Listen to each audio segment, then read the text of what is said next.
It's kind of funny. It's a funny thing now. I mean, it's easy to look back and say, hey, I have people will probably look at me and say, well, yeah, it's easy for you because you have a lot of experience. Like, yeah, but I started with never flipping a house, never talking to a seller before, never knowing how to evaluate a deal, not knowing how to raise money, like all those things. And, you know, there's this kind of saying of don't judge somebody based on their first inning.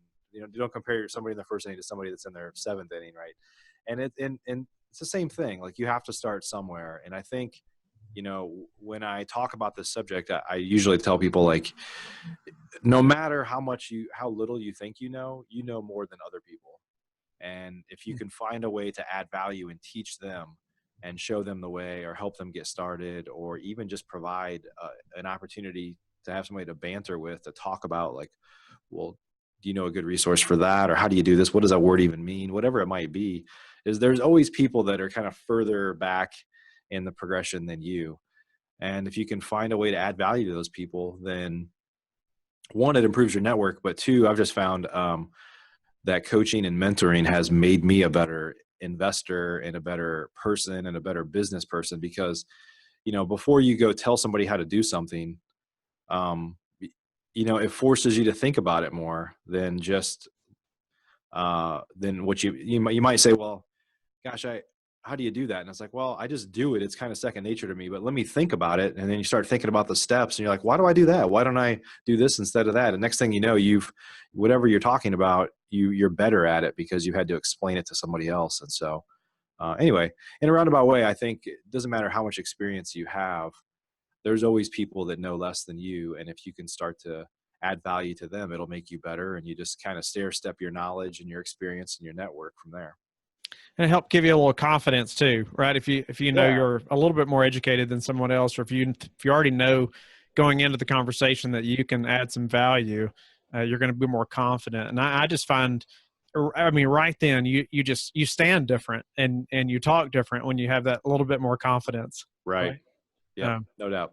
So when when you were starting to build your network, what were some things you did to really exponentially grow your network, or your your base of people in the business that you knew, or investors and that Sure. type of thing? Yeah, I think, you know, early on, I guess if I kind of go back even before real estate investing, I'd always put in a lot of emphasis on, I've always been like a connector. Like I've always connected people. You really need to know this person, or let me get you together with that person.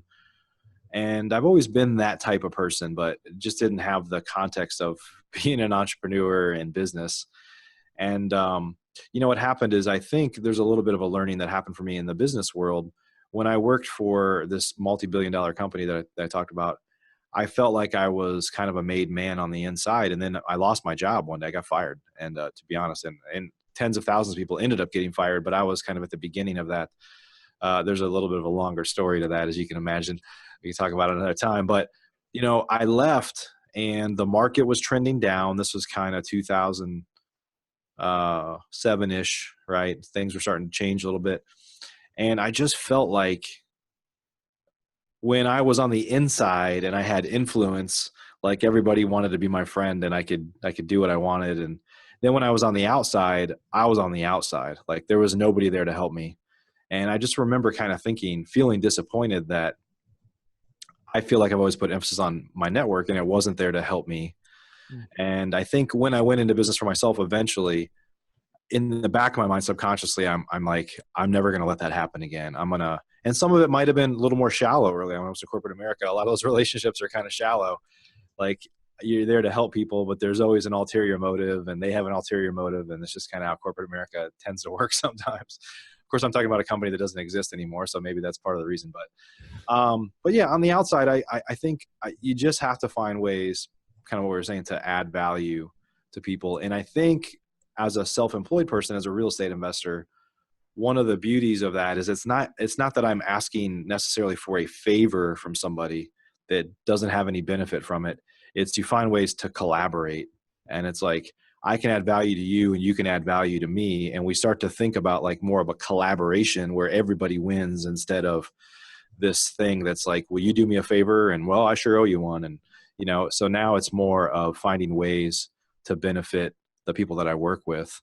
And, you know, everybody wins at the same time.